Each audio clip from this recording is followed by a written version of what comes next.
देखो बेटा, आज हम करेंगे इंटरनल रेजिस्टेंस निकालेंगे गिवन बैटरी का with the help of potentiometer.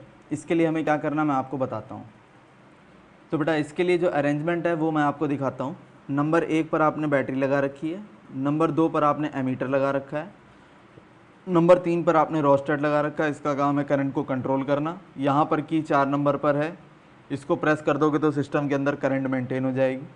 Number 5 पर आपका स्केल है, इसकी मदद से आप ये चेक कर सकते हो जॉकी किस पॉइंट पर वायर को टच कर रही है। इसके बाद नंबर 6 पर आपने ये लगा रखा है, एक्सटर्नल एक सेल है, ठीक है, इसका EMF E है। और हमारा क्वेश्चन यही है कि ये जो सेल है इसका इंटरनल रेजिस्टेंस मैं कैलकुलेट करना चाहता हूँ। तो 6 नंबर पर जो बैटरी लगी है इसका मुझे इंटरनल रेजिस्टेंस कैलकुलेट करना है with the help of potentiometer. 7 number पर बेटा गैल्वेनोमीटर लगा हुआ है। 8 नंबर पर ये रेजिस्टेंस बॉक्स है, ठीक है। 9 नंबर पर आपकी क्या है, की है, K1, ठीक है। और इसके बाद 10 नंबर पर क्या चीज़ है, जॉकी यूज़ कर रखी बेटा। क्या यूज़ कर रखी, जॉकी। तो जॉकी का काम तो आप खूब अच्छी तरह जानते हो कैसे होता है। अब इसका काम क्या है मैं आपको बता देता हूँ। देखो बेटा, केस 1 में आप क्या करोगे, केस 1 में आप इस K1 वाली की को प्रेस नहीं करोगे। ये जो K1 वाली की है इसे आप प्रेस नहीं करोगे, तो इससे क्या फ़र्क पड़ेगा, ये जो आपका R का रेजिस्टेंस है ये आउट ऑफ ऑर्डर हो जाएगा, ये कोई भी पोटेंशियल ड्रॉप सिस्टम को नहीं देगा। इस केस में जो भी पोटेंशियल ड्रॉप आना है वो किसके रिगार्डिंग आना है, ये 6 नंबर पर जो बैटरी है इसी के रिगार्डिंग आपको पोटेंशियल ड्रॉप देखने को मिलेगा। तो ऑब्वियस ही बात है, जब आपने की K1 प्रेस नहीं करी है तो ये R आउट ऑफ ऑर्डर है, तो इस वक्त पर जो सेल का EMF आएगा वो मैक्सिमम होगा। इसका मतलब है मान लो वो मैक्सिमम वैल्यू है। तो बेटा मैं आपसे यही बात कर रहा था कि जब आपका की K1 प्रेस नहीं है इसका मतलब R आपका आउट ऑफ ऑर्डर है। उस केस में जो 6 नंबर पर सेल लगा है उसका जो EMF होगा वो मैक्सिमम पॉसिबल EMF होगा, होगा कि नहीं होगा। और उसके रिकॉर्डिंग जो आपको की जॉकी है, जो जॉकी है आपको सबसे ज़्यादा दूरी पर ले जानी पड़ेगी। बोलो बेटा मानते हो कि नहीं। उस टाइम पर जॉकी जो है आपको ए वाले पॉइंट से काफ़ी दूर ले जानी पड़ेगी, इस पॉइंट पर जा कर के टच करोगे तब जा कर के ये EMF की वैल्यू आपको दे देगा। ये बात मानते हो कि नहीं मानते हो, ये बात क्लियर हो गई कि नहीं हो गई। अब इसके बाद क्या करना है आपको वो बताता हूँ। इसके बाद का काम ये है कि आपने अब प्रेस कर दी की K1 को, प्रेस कर दिया। प्रेस करते ही आपका जो रेजिस्टेंस R है, 8 नंबर पर जो रेजिस्टेंस R आपने लगाया हुआ है ये सिस्टम में आ जाएगा। अगर ये सिस्टम में आ जाएगा तो कुछ ना कुछ पोटेंशियल ड्रॉप ये ले जाएगा। तो अब जो 6 नंबर की बैटरी है जिस पर पोटेंशियल ड्रॉप आपका E आ रहा था, अब वो E ना होकर के कितना हो जाएगा, अब वो हो जाएगा बेटा V। कितना हो जाएगा, V हो जाएगा, क्योंकि ये जो रेजिस्टेंस है आपका, ये वाला जो रेजिस्टेंस है ये IR का पोटेंशियल ड्रॉप खुद ले जाएगा। समझ आया कि नहीं। सिस्टम के अंदर जो करंट आई है उसके रिगार्डिंग ये IR का पोटेंशियल खुद ले जाएगा। तो अब जरा दिमाग लगाओ, 6 नंबर पर जो पोटेंशियल डिफरेंस आया वो कितना होगा, वो V होगा आपका मैक्सिमम में से। अगर आप IR को हटा दो तो जो पोटेंशियल ड्रॉप बचा वो आपका अब 6 नंबर पर मिलेगा।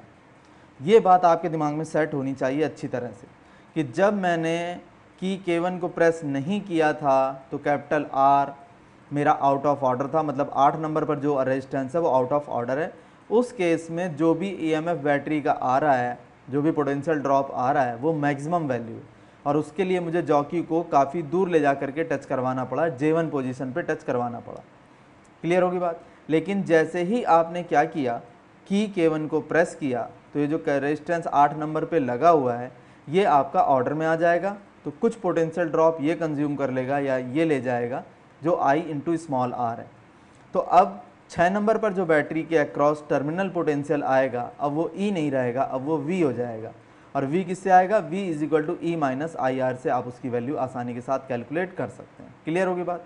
अब एक बात बताना, सिस्टम के अंदर जो भी पोटेंशियल है, जो भी आपके रेजिस्टेंस है, टोटल रेजिस्टेंस कितना है सिस्टम का, एक तो बेटा स्मॉल r और एक कैपिटल R। स्मॉल r है इंटरनल रेजिस्टेंस और कैपिटल R आपका 8 नंबर पे लगा हुआ है, तो टोटल रेजिस्टेंस ये है। और मैक्सिमम बैटरी की ताकत कितनी है, E। तो करंट कितना आ जाएगा, E is equal to I into small r plus capital R, ये आ जाएगा। तो यहाँ से I की वैल्यू कितनी आ जाएगी, ये आ जाएगी E upon small r plus capital R। Clear है, ये सिस्टम के अंदर करंट आएगी। क्लियर है। अब जरा दिमाग लगाना, जब आपने क्या किया, जब आपने प्रेस कर दी की K1, उस केस में अब आपको जो जॉकी है वो कहाँ टच करवाना पड़ेगा, ए से लेते चले जाओ और यहाँ टच करवाना पड़ेगा। ये आपको v की वैल्यू देगा, और ये वाला पॉइंट किसकी वैल्यू दे रहा था, ये वाला पॉइंट आपको e की वैल्यू दे रहा था। अब मुझे कहाँ ले जाना है, v पर ले जाना है, ये वैल्यू आपको v की देगा। क्लियर होगी बात कि नहीं हुई, ये बात समझ में आती कि नहीं। अब आपको क्या करना मैं बताता हूँ, बड़ा सिंपल हो गया। अब आप इस i की वैल्यू को क्या करोगे, इस i की वैल्यू को यहाँ पुट कर दोगे। ये मैं कर देता हूँ बेटा, देखो क्या आता है इससे, ये बताता हूँ। ये आ जाएगा v is equal to E minus E upon small r plus capital R और मल्टीप्लाई बाई स्मॉल r। ये तो हो गई बेटा i की वैल्यू, किसकी वैल्यू हो गई, i की वैल्यू हो गई। अब आपको यहाँ कुछ नहीं करना है, बड़ा सिंपल काम करना है, मैथमेटिकल बचा, वो बताता हूँ कैसे आएगा। यह आ जाएगा v इज इक्वल टू ई तो कॉमन ले लो, अंदर बचेगा आपका 1 minus small r upon small r plus capital R। तो v इज इक्वल टू क्या आ जाएगा, e एलसीएम कितना आया, small r plus capital R आ गया, और ये आ गया आपका small r plus capital R minus small r। इस r से ये r कैंसिल हो गया, तो बचेगा क्या, ई R upon small r plus capital R। ये आपका किसके इक्वल है, ये है आपका v के इक्वल है। अब हमें क्या कैलकुलेट करना है, हमारे पास आ गया formula v is equal to E R upon small r plus capital R। आप इसको इस तरह से कर लो, तो small r plus capital R is equal to E R upon क्या v। तो small r is equal to क्या आ जाएगा, E R upon v minus capital R। Capital R आप कॉमन ले लो, तो अंदर क्या बचेगा बेटा, अंदर बचेगा आपका जा करके e upon v minus 1 that is small r। यहाँ से आप आसानी के साथ इंटरनल रेजिस्टेंस की वैल्यू कैलकुलेट कर सकते हैं। गॉट द आइडिया और नॉट, सिंपल। अब जो बेटा नेक्स्ट टॉपिक है वो है आपका सेंसिटिवनेस ऑफ पोटेंशियोमीटर। कितना सेंसिटिव है आपका पोटेंशियोमीटर। पोटेंशियोमीटर के सेंसिटिव होने का मीनिंग है कि जैसे ये आपका वायर है, मान लो ये वायर है ए से लेकर बी तक, ठीक है। आपसे ये कह दिया जाए कि इस वाले पॉइंट और इस वाले पॉइंट के बीच में जो पोटेंशियल ड्रॉप है वो मेज़र करो। आप आसानी से पोटेंशियोमीटर की हेल्प से ये काम कर सकते हो। लेकिन अगर वो यही काम आपसे इस तरह से कह दे कि इस पॉइंट और इस पॉइंट के बीच में जो पोटेंशियल ड्रॉप आएगा वो आप पोटेंशियोमीटर के बीच हेल्प से निकाल के दिखाओ, तो अब मामला थोड़ा सा कॉम्प्लिकेटेड हो जाएगा। तो अगर आपका पोटेंशियोमीटर ज़्यादा सेंसिटिव है तो वो छोटे से छोटे पोटेंशियल डिफरेंस को भी मेज़र करके दे सकता है। इसका मतलब स्मॉलेस्ट पोटेंशियल डिफरेंस अगर आप मेज़र कर पा रहे हो किसी पोटेंशियोमीटर के हेल्प से, तो हम कहेंगे कि वो पोटेंशियोमीटर कैसा है, वो काफ़ी सेंसिटिव पोटेंशियोमीटर। जैसे मान लो आपसे कह दिया 0.0002 वोल्ट इतना पोटेंशियल ड्रॉप है, क्या हमारा पोटेंशियोमीटर इसको मेज़र कर लेगा। अगर मैंने कह दिया हाँ, तो इसका मतलब वो सेंसिटिव है। क्लियर होगी बात, आ रही मेरी बात समझ में। अगर छोटे से छोटे पोटेंशियल ड्रॉप को भी वो मेज़र कर पा रहा है, इसका मतलब हमारा जो पोटेंशियोमीटर है वो काफ़ी सेंसिटिव है। ये बात मानते हो कि नहीं मानते हो, सिंपल सी चीज़ है, कर सकते हैं कि नहीं कर सकते हैं। क्लियर होगी बात। देखो बेटा नेक्स्ट टॉपिक आपके सामने है अब difference between potentiometer and voltmeter. इन दोनों का डिफरेंस इंपॉर्टेंट है, पूछा जा सकता है। तो जो पोटेंशियोमीटर है वो क्या करता है, ये सिर्फ जो है ईएमएफ के जो सेल का ईएमएफ होता है उसको काफ़ी एक्यूरेटली ये मेज़र कर सकता है, ठीक है। और ये जो है सेल का ईएमएफ अप्रॉक्सीमेटली मेज़र करता है, मतलब एग्जैक्ट वैल्यू नहीं देगा, लेकिन पोटेंशियोमीटर आपको बहुत नज़दीक की वैल्यू देता है, काफ़ी एक्यूरेट आंसर देता है। सेकंड पॉइंट है, जब हम ईएमएफ को मेज़र कर रहे होते हैं तो ये कोई भी करंट सिस्टम से नहीं लेता, ठीक है। तो इस सिस्टम से जब कोई करंट नहीं लेगा या सोर्स से कोई करंट नहीं लेगा आपका, तो ज़रा दिमाग लगाओ, तो जो भी पोटेंशियल ड्रॉप आएगा किसी भी सिस्टम का वो एग्जैक्ट आएगा। ये कुछ नहीं खाता, जब ये ऑपरेट करता है तो ये कोई भी पोटेंशियल ड्रॉप कंज्यूम नहीं करता, वहाँ कोई पोटेंशियल ड्रॉप आपको देखने को नहीं मिलेगा। लेकिन ये है अगर वोल्टमीटर आप यूज़ करते हो तो ये सिस्टम से कुछ ना कुछ करंट ले लेता है। तो अगर कुछ सिस्टम से करंट ले लेगा तो फिर आपको पता है कि एग्जैक्ट वैल्यू नहीं निकाल पाओगे आप। जैसे मान लो आपको 100 वोल्ट का कोई पोटेंशियल ड्रॉप है मेज़र करना है वोल्टमीटर से, तो ये क्या करेगा, 2-3 वोल्ट तो ये खुद खा जाएगा और ये जो 100 होना चाहिए था इसको 96 या 97 करके दिखाएगा, तो कुछ ना कुछ कमी दिखा देगा, एग्जैक्ट आंसर नहीं दे पाएगा। थर्ड पॉइंट इसका देखो बेटा, जो जब ईएमएफ मेज़र कर रहा होता है पोटेंशियोमीटर, तो जो पोटेंशियोमीटर का रेजिस्टेंस होता है वो कैसा हो जाता है, इनफाइनाइट हो जाता है। अगर इनफाइनाइट रेजिस्टेंस हो जाएगा तो ये अपने अंदर से बिल्कुल भी करंट को पास नहीं करने देगा। समझ गया, ये चीज़ हो जाएगी। लेकिन अगर आप वोल्टमीटर की बात करेंगे तो हाई तो होता है इसका रेजिस्टेंस, लेकिन वो फाइनाइट होता है, इनफाइनाइट नहीं होता, इसलिए कुछ ना कुछ करंट को ये कंज्यूम कर लेता है, अपने अंदर से करंट को पास कर लेने देता है। इसकी सेंसिटिविटी बहुत हाई होती है, मतलब ये छोटे से छोटे पोटेंशियल ड्रॉप को भी मेज़र कर सकता है, और इसकी जो सेंसिटिविटी होती है वो लो होती है, छोटे मोटे पोटेंशियल ड्रॉप को मेज़र नहीं कर पाता है। समझ में आ गया। ये जीरो डिफ्लेक्शन मेथड पे वर्क करता है और ये सिर्फ डिफ्लेक्शन मेथड पे जो है वर्क करता है। अब ये क्या अंतर है, नल डिफ्लेक्शन मेथड और डिफ्लेक्शन मेथड क्या चीज़ होती है ये बता देता हूँ। जैसे आपका गैल्वेनोमीटर इसके अंदर जुड़ा होता है, और गैल्वेनोमीटर में क्या होता है बेटा, नीडल लगी होती है। क्या लगी होती है, नीडल लगी होती है। तो जब वो इस तरह से डिफ्लेक्ट करती है, सॉरी डिफ्लेक्ट नहीं करती है जब ये, तो हम क्या कहते हैं कि जीरो डिफ्लेक्शन शो कर रही है। अब हमारा जो है सिस्टम बैलेंस है, तो उस पॉइंट पर जा करके हम लेंथ को मेज़र कर लेते हैं, पोटेंशियोमीटर के वायर पर उस लेंथ को मेज़र कर लेते हैं जहाँ पर हमारा गैल्वेनोमीटर जीरो डिफ्लेक्शन शो कर रहा होता है। लेकिन वोल्ट मीटर में ऐसा नहीं होता। वोल्ट मीटर में जैसे ये मान लो आपका वोल्ट मीटर है, तो इसके अंदर जो आप यूज़ करते हो, निडल यूज़ करते हो, वो डिफ्लेक्ट करती है, वो इस तरह से आएगी। जैसे ही कहीं पोटेंशियल ड्रॉप कम आया तो थोड़ा घूमेगी, पोटेंशियल ड्रॉप ज़्यादा है तो ये ज़्यादा घूम जाएगी, पोटेंशियल ड्रॉप बहुत ज़्यादा है तो ये बहुत ज़्यादा घूम जाएगी। समझ आ गई मेरी बात। तो ये इस सिस्टम पे काम करती है। इसके बाद बेटा नेक्स्ट इसका पॉइंट देखो, ये जो है कई पर्पसेस में यूज़ होता है, लेकिन ये जो है आपका सिर्फ ईएमएफ मेज़र करने में और पोटेंशियल डिफरेंस मेज़र करने में यूज़ होता है। ये तो आपका इंटरनल रेजिस्टेंस भी मेज़र करवा देता है, सेल दो सेलों के ईएमएफ को भी जो है कंपेयर करवा सकता है। समझ गए कि नहीं। तो ये मल्टीपर्पज़ है, और जबकि आपका वोल्ट मीटर सिर्फ ईएमएफ मेज़र करने में आता है या पोटेंशियल डिफरेंस को ही मेज़र करने में काम आता है। Got the idea. तो ये डिफरेंस आपको याद कर लेने हैं, मतलब आपके समझ में आ जाने चाहिए। इनका यूज़ जो है आपका एग्ज़ाम में हो सकता है। Got the idea. अब बेटा कुछ पोटेंशियोमीटर वगैरह मैंने आपको दिखाया है। ये तो आपका पोटेंशियोमीटर है, ये भी आपका पोटेंशियोमीटर टाइप है। ये जॉकी रखी हुई है बेटा आपकी यहाँ पर, ठीक है। ये डिजिटल आपका वोल्टमीटर है, मतलब आपको डिजिट में आंसर देगा, आपको एनालॉग नहीं देगा। जैसे 220 लिख दिया, 218 लिख दिया, इस तरह से डिजिटल वैल्यू आपको मिलेगी। ये आपका एनालॉग है, वोल्टमीटर है। इसमें क्या होता है बेटा, इसमें जो है ये आपको जो निडल दिख रही है ये इस तरह से ये यूँ मूव करेगी मीटर पे। तो बस हम इसको इसी पर मेज़र कर लेंगे, हमें पता चल जाएगा कितना पोटेंशियल डिफरेंस आ रहा है। क्लियर है। तो ये आपका एनालॉग सिस्टम है, ये वाला सिस्टम एनालॉग सिस्टम है, और ये जो ऊपर वाला है ये डिजिटल सिस्टम है। गॉट द आइडिया और नॉट। और ये आपका पोटेंशियोमीटर है। क्लियर होगी बात। ये देखो बेटा, हीटिंग इफेक्ट ऑफ करंट, या इसको जूल्स लॉ बोलते हैं, हीटिंग इफेक्ट ऑफ करंट। इसका मतलब है कोई भी आपका वायर है, अगर उसके अंदर से करंट पास कर रही है तो उसके अंदर हीट जनरेट हो जाएगी। क्या जनरेट हो जाएगी, हीट जनरेट हो जाएगी। उसके पीछे के रीज़न हम सारे डिस्कस करेंगे, क्यों हीट जनरेट हो जाएगी वो भी मैं आपको बताऊंगा। क्लियर है। तो मैंने फ़िलहाल आपको ये बताया कि जैसे ये कोई भी आपका इलेक्ट्रिकल वायर है, और अगर इसके अंदर से आपने इलेक्ट्रिसिटी को पास किया तो इस वायर के अंदर हीट जनरेट हो जाएगी, ये गर्म हो जाएगा। ठीक है। इसको बोलते हैं हीटिंग इफेक्ट ऑफ करंट या जूल्स लॉ।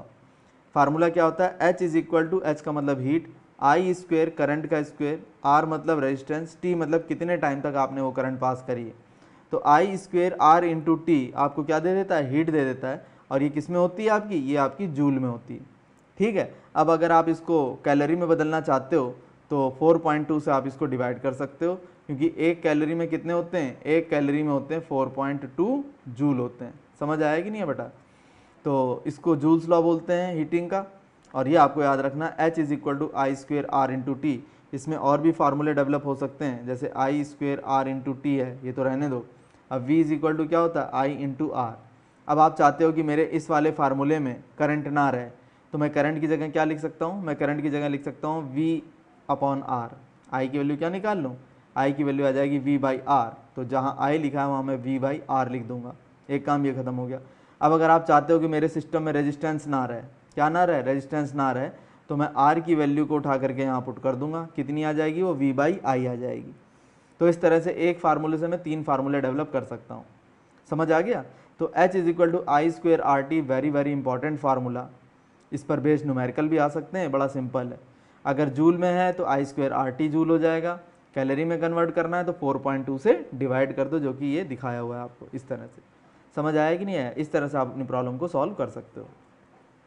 जैसा कि पिक्चर में साफ दिखाया गया है, एक फिलामेंट है आपका, एलिमेंट है वायर का, देख रहे हो आप, लाल पड़ गया ये, इलेक्ट्रिसिटी पास हो रही है और बिल्कुल रेड पड़ गया ये, लाल पड़ गया गर्म होकर के, काफ़ी लाल हो गया ये। समझ आया कि नहीं आया? ये हीटिंग इफेक्ट ही है आपका करंट का, इसके अंदर से करंट पास हो रही है और उस करंट को ये किस में कन्वर्ट कर रहा है? हीट में कन्वर्ट कर रहा है। ऐसे बहुत सारे अप्लाइंसेज अभी हम देखेंगे, आप अपनी डेली लाइफ में इनको देखते ही रहते हो। समझ आया कि नहीं आया बेटा? अब आगे चलते हैं इसमें। ये जो टॉपिक है बेटा, ये है cause of heating effect of current, मतलब जो करंट है उसका हीटिंग इफेक्ट क्यों होता है, इसका कोई ना कोई रीज़न तो रहा होगा। इसकी फिजिक्स क्या रही होगी समझो। जैसे ये आपका कंडक्टिंग वायर है और इसके अंदर क्या है, ये आपके फ्री चार्जेस हैं, फ्री इलेक्ट्रॉन्स हैं, मान लो ये मूव कर रहे हैं। तो ज़रा गौर करो, जब ये मूव करेंगे तो इनको रास्ते में इनके जैसे कोई दूसरे तो मिलेंगे और वो दूसरे क्या करेंगे, इनसे टकराएंगे, या ये इसकी वॉल से टकराएंगे, कंडक्टर के जो बॉर्डर्स हैं उनसे टकराएंगे। मतलब इनमें मल्टीपल कोलिजन होता रहेगा और ये जो कोलिजन है, ये जो टक्कर है, ये किस में कन्वर्ट हो जाएगी? ये हीट में कन्वर्ट हो जाएगी। बस ये रीज़न है कि जैसे ही आप यहाँ पर हाई पोटेंशियल और यहाँ पर लो पोटेंशियल लगाते हो, पॉजिटिव निगेटिव अप्लाई करते हो, तो ये एक साइड भागने की कोशिश करते हैं, सारी की सारी जो भीड़ है एक तरफ भागने की कोशिश करेगी राइट साइड में। तो जब ये राइट साइड में भागने की कोशिश करेंगे या लेफ्ट साइड में भागने की कोशिश करेंगे, अगर इलेक्ट्रॉन है तो, समझ में आया कि नहीं आया? तो उससे होगा क्या, ये आपस में कोलाइड करेंगे, कोलिजन से गर्मी पैदा होगी और उस गर्मी को ही हम क्या बोलेंगे, heating effect of electric current. समझ आया कि नहीं आया? तो multiple collision is the basic cause of heating effect of current. Whenever a current is passing through the system, there will be a multiple collisions of the charges or ions or free electrons with each other that will convert into a heat।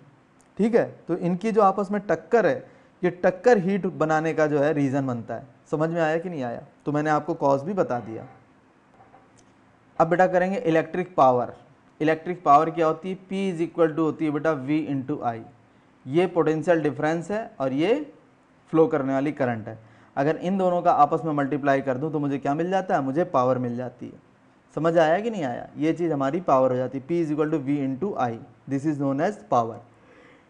समझ आया बेटा? देखो जरा इसकी definition क्या है। The rate at which electric work is done by the source of EMF। Source of EMF का मतलब बैटरी, ठीक है, एक्सटर्नल एजेंसी कौन है? Battery. In maintaining the current is electric current, in electric current is called electric power of the circuit. तो वो ताकत, वो काम जो सोर्स ऑफ EMF को करना पड़ता है कॉन्टिन्यूस इलेक्ट्रिसिटी मेंटेन रखने के लिए, उसको क्या बोलते हैं? Electric power of the circuit. अब जैसे एग्जांपल देता हूँ आपको, जैसे मान लो आपके पास ये कोई भी इंस्ट्रूमेंट है, ये इंस्ट्रूमेंट है, कोई भी इंस्ट्रूमेंट है, पंखा हो सकता है या ये बल्ब हो सकता है, कुछ भी हो सकता है। अब इस इंस्ट्रूमेंट को पता चला कितनी एनर्जी चाहिए? 10 वाट चाहिए। कितनी एनर्जी चाहिए? 10 वाट चाहिए। तो ये बैटरी उसको लगातार 10 वाट देती रहेगी। समझ में आया? 10 वाट एनर्जी इसको देती रहेगी लगातार, इससे जो है ये ग्लो करता रहेगा। मान लो अगर ये बल्ब है आपका तो ये लगातार ग्लो करता रहेगा। समझ में आ गई बात? तो इसकी पावर कितनी है? 10 वाट है। अब मान लो आपने यहाँ पर एक फ़ैन और लगा लिया, क्या यूज़ कर लिया? आगे यहाँ पर आपने फ़ैन यूज़ कर लिया। तो जैसे ही फ़ैन यूज़ करोगे तो सिस्टम को अब ज़्यादा पावर चाहिए, तो क्या आपका काम इस बैटरी से चल जाएगा? बिल्कुल नहीं चलेगा। अब आपको बैटरी बदलनी पड़ेगी, ज़्यादा ताकत की बैटरी लानी पड़ेगी, ज़्यादा पावर की बैटरी लानी पड़ेगी। समझ में आया कि नहीं आया? अब ये जो आपके पेंसिल सेल आते हैं जिसको टॉर्च वगैरह में डालते हो, क्या इसको यूज़ करके आप कार चला लोगे? बिल्कुल नहीं चला पाओगे, क्योंकि ये छोटा सेल है। ये सेल कैसा है? ये बड़ा स्मॉल है। ये आपको बहुत कम पावर देगा। उतनी पावर से आपकी कार की बैटरी का कुछ नहीं होने जा रहा, कार स्टार्ट नहीं होने जा रही है। उसको तो ज़्यादा पावर चाहिए, ज़्यादा पावर चाहिए तो आप बड़ी बड़ी बैटरी लगाओगे। समझ में आएगी बात नहीं? तो जो बड़ी बैटरी होती हैं उनका EMF ज़्यादा होता है, उनमें जान ज़्यादा होती है, इस वजह से उनकी परफॉर्मेंस भी हैवी होती है। ठीक है, हैवी ड्यूटी परफॉर्मेंस होती है उनकी।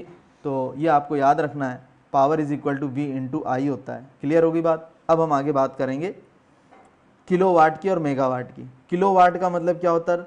किलोवाट का मतलब होता है 1000 वाट। और बेटा मेगावाट का मतलब क्या होता है? मेगा मतलब 10 की पावर 6 वाट, इसको मेगावाट बोलते हैं। ठीक है, कमर्शियल यूनिट पे अगर आप आना चाहते हो, कमर्शियल यूनिट क्या होती है पावर की? एक तो होती है बेटा हॉर्स पावर। हॉर्स पावर किसको बोलते हैं? 746 वाट को हॉर्स पावर बोलते हैं। अगर आपके पास 746 वाट है तो आप क्या कह सकते हो? Horse power. ठीक है, हॉर्स पावर का ये नहीं मतलब हुआ कि घोड़े की ताकत, ये एक टर्म है, फिजिकल टर्म है हॉर्स पावर कि 1 हॉर्स पावर का मतलब है 746 वाट। क्लियर होगी बात। P is equal to V into I, ये एक फार्मूला मैंने आपको बताया, इससे आप 3 फार्मूले डेवलप कर सकते हो। किस तरीके से? V is equal to I into R को यूज़ करते। देखो बेटा P इज इक्वल टू क्या है? V इंटू आई, ये तो मेन फार्मूला हो गया। अब आप चाहते हो मेरे इस फार्मूले में आई ना रहे, तो आई ना रहे तो आप क्या करोगे? P is equal to V into I की वैल्यू आप यहाँ से कैलकुलेट कर लो। आई कितना आ जाएगा? V बाई आर, तो ये आ जाएगा आपका V बाई आर, तो फाइनल बन जाएगा V स्क्वेयर बाई आर। 2 फार्मूले जनरेट हो गए। अब तीसरा मान लो आप चाहते हो मेरे मेन फार्मूले में V ना रहे, मेरे मेन फार्मूले में V ना रहे, तो मैं V की जगह क्या लिख सकता हूँ? I into R. तो इस जगह से यहाँ आना चाहता हूँ, V की जगह I इंटू आर लिख लिया, और एक I आपके पास पहले से है, तो आंसर क्या हो जाएगा? I square into R. तो 3 फार्मूले डेवलप हुए, एक ये और एक ये। तो मेन एक याद रखो, 3 अपने आप बन जाएंगे। जैसी प्रॉब्लम है वैसा सोल्यूशन आप वहाँ दे सकते हो, इन चीज़ों को यूज़ कर सकते हो। Got the idea?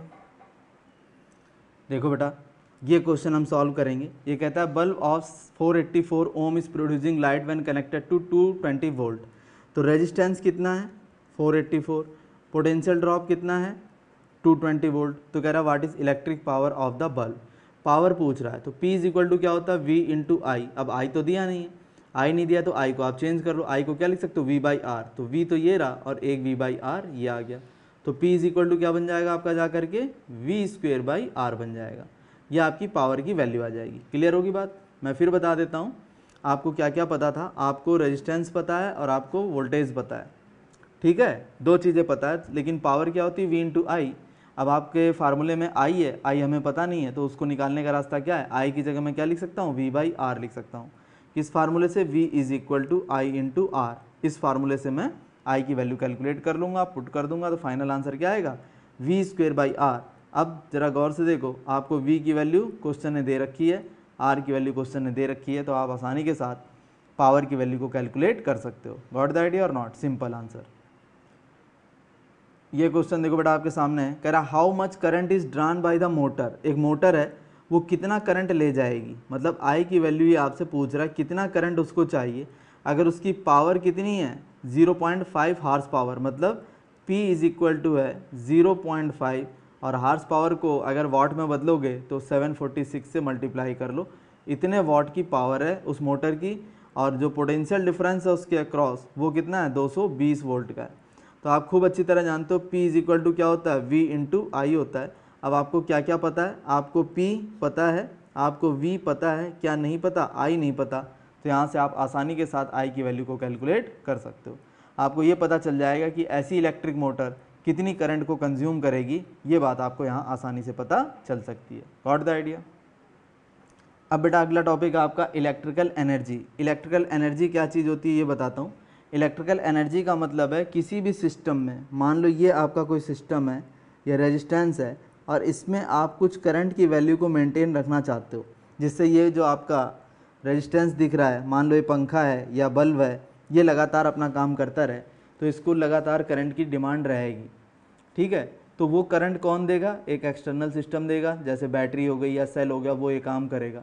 तो electrical energy is that work done which is required to supply to the system to maintain the uniform electricity through the system. समझ आया कि नहीं है?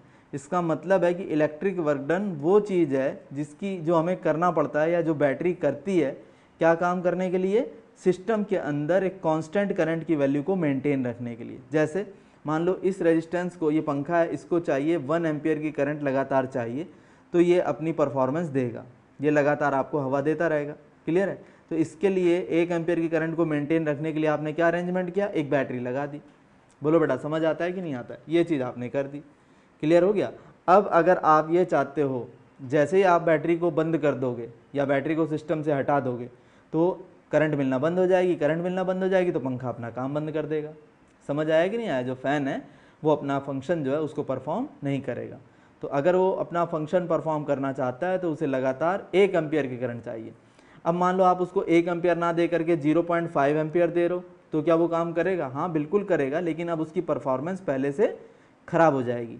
डिमांड उसकी 1 एम्पियर है, दे रहे हो आप 0.5 एम्पियर, तो काम तो करेगा लेकिन अब कम करेगा। अरे मान लो आपको 5 रोटी की भूख है, आपको 2 रोटी मिलेगी तो खाओगे तो सही, लेकिन उससे आपको उतनी एनर्जी नहीं मिलेगी जितनी आपको आपकी डिमांड के हिसाब से अगर मिल जाती तो मिलती। समझ में आया कि नहीं आया? तो काम तो होगा लेकिन वो इतना इफेक्टिव नहीं होगा। समझ आया कि नहीं आया? ये चीज़ है। तो इलेक्ट्रिकल वर्क डन क्या चीज़ है मैंने आपको बता दिया। किसी भी इलेक्ट्रिकल सिस्टम के अंदर करंट की वैल्यू को मेंटेन रखने के लिए जो ईएमएफ जो डिमांड है आपकी, ईएमएफ जो है, ठीक है, जिस ईएमएफ पे आप वो करंट जो है प्रोवाइड करते रहोगे तो वर्क डन करेगी बैटरी आपको, वो वर्क डन क्या है? इलेक्ट्रिकल एनर्जी है। क्लियर होगी बात? अब हम बात करेंगे यूनिट ऑफ इलेक्ट्रिसिटी की। वेरी वेरी इंपॉर्टेंट टॉपिक बेटा। 1 किलोवाट, हमारे घरों में जो मीटर रीडिंग होती है, इलेक्ट्रिसिटी बिल आते हैं जिसके बेसिस पे, उसमें 1 किलोवाट होता है जिसको हम 1 यूनिट बोलते हैं। 1 यूनिट का मतलब क्या होता है? 1 किलोवाट। ठीक है, 1 तो कोई दिक्कत नहीं है, किलो का मतलब कितना हो गया? 1000, और वाट तो वाट रहने दो, और इसके बाद 1 आर, 1 किलोवाट आर, के फॉर किलो, डब्ल्यू फॉर वाट, और एच फॉर आर। ये चीज़ है। आर का मतलब 3600 सेकंड हो गए। कितने सेकंड हो गए? 3600 सेकंड। तो ये आपका इतने वाट सेकंड आ जाएगा। समझ में आया कि नहीं आया? ये आपकी एक यूनिट कहलाती है। खूब अच्छी तरह याद कर लो। 1 घंटे तक अगर कोई भी सिस्टम चला जिसकी पावर कितनी है? 1 किलोवाट है या 1000 वाट है, तो वो 1 यूनिट कंज्यूम कर लेगा। एग्जाम्पल देता हूँ, जैसे मान लो आपके घर में हीटर है और उस पर रेटिंग है 2000 वाट रेटिंग है। समझ आ गया? इसका मतलब वो 2000 वाट पावर जो है कंज्यूम करता है। ठीक है, अब अगर ऐसा जो है आपका बल्ब हीटर 1 घंटे चल गया, कितनी देर चल गया? 1 घंटे तक अगर ये चल गया तो ये क्या करेगा? ये 2000 वाट की जो एनर्जी है, ठीक है, 1 घंटे तक चलेगा तो 3600 सेकंड तक ये चलेगा। इसका मतलब है कितनी यूनिट खा जाएगा? ये आपकी 2 यूनिट कंज्यूम कर लेगा। 1 घंटे में कितनी यूनिट कंज्यूम कर लेगा? 2 यूनिट कंज्यूम कर लेगा। अच्छा दिमाग लगाओ, अगर यही हीटर आपका सिर्फ 1000 वाट का होता तो 1 घंटे में कितनी एनर्जी खा जाता है ये? दिमाग लगाओ, 1 किलोवाट एनर्जी खा जाता है कि नहीं खा जाता? अगर ये 1000 वाट का है और 1 घंटे तक चलाया तो 1 यूनिट खा जाएगा। अगर ये 1000 वाट का और 5 घंटे चलाया तो 5 यूनिट खा जाएगा। अगर ये 1000 वाट का है और आपने इसको 24 घंटे चलाया तो ये 24 यूनिट खा जाएगा। समझ आया कि नहीं आया? इसी तरह से अगर हीटर आपका 2000 वाट का है, 1 घंटे चल गया तो 2 यूनिट खा जाएगा। अगर यही हीटर 5 घंटे चल गया तो 10 यूनिट खा जाएगा। समझ आया कि नहीं आया? 10 यूनिट ये कंज्यूम कर लेगा। तो इसका मतलब है जो पावर रेटिंग होती है उससे हम ये पता कर सकते हैं कि ये अप्लायंसेस कितनी यूनिट हमारा कंज्यूम कर सकता है। इस पे दुनिया भर के आपके क्वेश्चन आ सकते हैं। जैसे मैं एग्जांपल देता हूँ, मान लो आपके घर में 100 वाट के 5 बल्ब लगे हैं। 100 वाट का एक बल्ब है तो 5 कितने हो गए? 500 वाट के हो गए। तो टोटल बल्ब ने कितना पावर ले लिया? 500 वाट तो ये कंज्यूम कर लेगा। 500 वाट के हिसाब से एनर्जी ले लेगा। इसके बाद आपके घर में 3 पंखे, एक पंखा जो है 100 वाट का है तो 3 पंखे कितना खा जाएंगे? 300 वाट खा जाएंगे। इसके बाद एक फ्रिज लगा है 200 वाट का। कितने वाट का है? 200 वाट का एक फ्रिज है मान लो, तो ये 200 वाट ये फ्रिज खा जाएगा। अगर आपने इन तीनों को एक साथ चलाना शुरू कर दिया, बल्ब भी यूज़ कर रहे हो, पंखे भी यूज़ कर रहे हो और फ्रिज भी यूज़ कर रहे हो, तो टोटल कितना पावर ले रहे हो आप 1 घंटे में? 1000 वाट। कितना ले रहे हो? 1000 वाट। अगर ये तीनों के तीनों चीज़ें, आपका जो ये है बल्ब है, ये फ़ैन है और ये जो फ्रिज है, अगर ये 1 घंटे तक तीनों सारी चीज़ें चल जाएँ, 5 बल्ब आप यूज़ कर रहे हो, 3 पंखे यूज़ कर रहे हो, एक फ्रिज यूज़ कर रहे हो, तो कितना खा जाएगी? 1000 वाट खा जाएगी। ठीक है, 1000 वाट की जो कंजम्पशन है वो 1 घंटे तक अगर चलेगा तो आपकी 1 यूनिट कंप्लीट हो जाएगी। समझ गए कि नहीं? 1000 वाट का जो आप पावर कंज्यूम कर रहे हो वो अगर 1 घंटे तक आपने ऐसा किया तो 1 यूनिट आपकी खर्च हो जाएगी। गॉट द आइडिया और नॉट? इस तरह से आधा घंटा अगर इन चीज़ों को चलाते हो तो सिर्फ आधा यूनिट खर्च होगी, 2 घंटे चलाते हो तो 2 यूनिट खर्च होगी, 10 घंटे यूज़ करते हो तो 10 यूनिट हो जाएगी। समझ आ गया कि नहीं आ गया? सिंपल कंसेप्ट है ये। कंसेप्ट देखो बेटा अगला आपके सामने, a bulb of 100 watt is operating for 6 hours a day. 100 watt का बल्ब है, 6 घंटे एक दिन में चलता है और 7 दिन चलेगा। ठीक है, तो ज़रा दिमाग लगाओ, 100 वाट का है, 6 घंटे चला। समझ गया है? कितने घंटे चला? 6 घंटे चल गया ये। तो टोटल कितना हो गया ये? आगे देखते हैं। और 7 दिन तक चला तो टोटल कितना? इतने वाट ये खा गया। कितने वाट खा गया? 100 × 6 × 7, इतने वाट ये कंज्यूम कर गया आपका। तो दिमाग लगाओ, कह रहा how many find the unit of energy consumed in 7 days. 7 दिन में कितनी यूनिट खा जाएगा। ठीक है, तो एक दिन में तो ये 600 वाट यूज़ कर लेता है, तो 7 दिन में कितना आ जाएगा 4200 वाट ये यूज़ कर लेगा। इतनी यूनिट, इतना जो है ये वाट यूज़ कर लेगा कितने दिन में, 7 दिन में इतने वाट यूज़ कर लेगा। समझ में आया कि नहीं आया, इतने वाट 7 दिन में। अब दिमाग लगाओ, अगर ये 1000 वाट यूज़ करता, अगर ये 1000 वाट यूज़ करता तो कितना होता, 1 यूनिट हो जाती। 1000 वाट अगर 1 घंटे तक यूज़ करता तो 1 यूनिट लेता। अब ये 4200 वाट इसने यूज़ किया हुआ है, 4200 वाट यूज़ किया 1 घंटे के अंदर। ज़रा दिमाग लगाना, तो कितना हो जाएगा, अपॉन 1000 कर दो, तो ये 4.2 यूनिट आपका आंसर आ जाएगा। इतनी यूनिट ये कंज्यूम कर लेगा। नहीं समझ में आया बेटा, खूब अच्छी तरह सोचो। 100 वाट का बल्ब है, 6 घंटे चलेगा।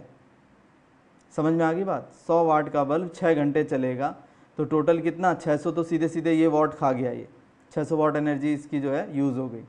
इसके बाद 7 दिन तक चला तो 7 से मल्टीप्लाई कर दो, तो 4200 वाट इसने यूज़ कर लिए। समझ आएगी नहीं, इतने वाट इसने यूज़ कर लिए।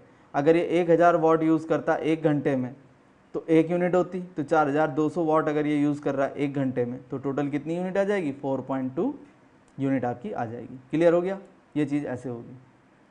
अच्छा बेटा, इसी क्वेश्चन में एक चीज़ मैं आपसे पूछता हूँ, अगर ये 100 वाट की जगह मान लो 1000 वाट का होता और 6 घंटे चलता रोज़, तो कितनी यूनिट कंज्यूम करता। ज़रा दिमाग लगाओ, अगर ये 1000 वाट का है और सिर्फ 1 घंटे चलता है तो ये तो किलोवाट हो गया। 1000 वाट अगर 1 घंटा यूज़ करते हो तो आपको 1 यूनिट का पैसा देना पड़ेगा, और अगर 1000 वाट का 6 घंटे चलता है तो आपको 6 यूनिट का पैसा देना पड़ेगा।